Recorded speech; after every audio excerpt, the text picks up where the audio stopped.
अब हम 12वां अध्याय पढ़ने जा रहे हैं। कर्म, यज्ञ, भक्ति और साम आदि का वर्णन। नारद जी ने कहा, हे ब्रह्मा जी, इस बात को अच्छी तरह से फिर कहिए। ब्रह्मा जी ने कहा, एक समय में सब ऋषियों के साथ लेकर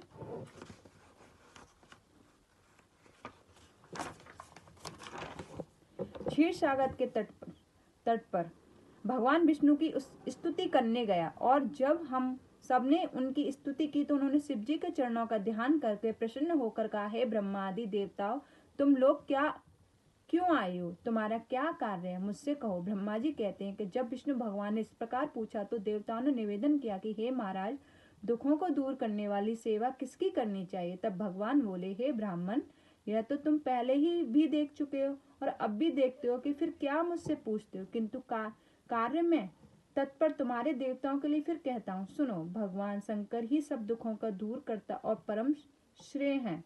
मेरी विशेष कर ब्रह्मा जी से यही सम्मति थी। सुख चाहने वालों को कभी शिव जी की पूजा नहीं छोड़नी चाहिए। देवादिदेव महेश्वर की लिंग पूजा को त्यागने से तो तार के पुत्र भी अपने बंधुओं सहित नाश को प्राप्त होते हैं। इस कारण लिंग मूर्तिधारी सदैव पूजन करना चाहिए।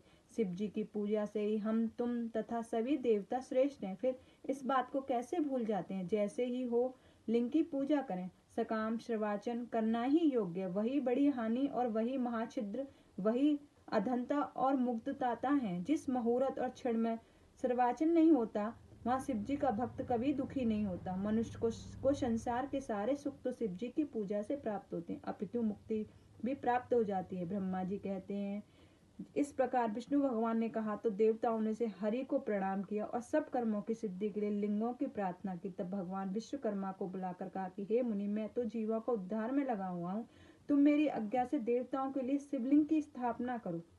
ब्रह्मा जी कहते हैं कि विश्वकर्मा ने हरि की आज्ञा से देवताओं के लिए लिंग की कल्पना कर उन्हें लिंग प्रदान किए। परम परागमणि का लिंग इंद्र को, स्वर्ण का कुबेर को और पीतामणि का धर्मराज को, श्याम वर्ण का वरुण को और इंद्र नीलमणि का विष्णु को और स्वर्णमय लिंग ब्रह्मा जी को और चांदी का विश्वदेवा और वसुओं को बनाकर दिया। पीतल का अग्नि कुमारों को, स्फटिक का लक्ष्मी को और तांबे का आदित्यों को, मोती का चंद्रमा को और वज्रलिंग ब्राह्मणों को दिया।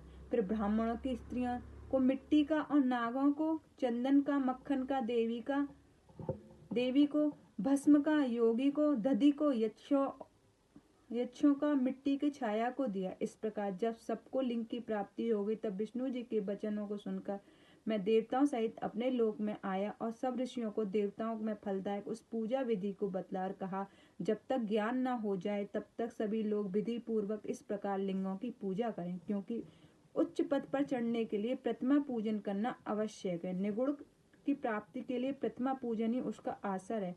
इससे सगुण से निर्गुण की प्राप्ति होती है। देवताओं में शिव जी सबसे बड़े हैं, अतः इनके निमित्त प्रतिमा पूजन अवश्य करें। जहाँ जहाँ जैसी भक्ति हो वहाँ वहाँ वैसी पूजा आदि करें। बिना पूजन और दान आदि से को पाप लगता है और पूजा आदि करने से ज्ञान रूप रंग की उत्पत्ति होती है और विज्ञान प्राप्त हो जाता है। अतः जब तक गृहस्थ आश्रम में रहे तब तक प्रतिमा के पंच देवताओं की पूजा करते रहे, अर्थात सब मूल के शिव जी की पूजा ही करे, क्योंकि मूल के सिंचन से संपूर्ण शाखाएं भी तृप्त हो जाती हैं, किंतु शाखाओं के सिंचन से मूल कभी तृप्त नहीं होता। विद्वानों को थोड़े में ही यह जान लेना चाहिए कि शिव जी की पूजा करने से सभी देवताओं की पूजा हो जाती है। इसलिए सब काम और फलों की प्राप्ति के लिए लोक कल्याणकारी और सब प्राणियों के हित पर शिव जी की ही पूजा करें। इति श्री महापुराण द्वितीय रुद्र संहिता का 12 अध्याय समाप्त। जय गुरु जी। शुक्राना गुरु जी, अनंतम अनंतम शुक्राना। जय गुरु जी महाराज।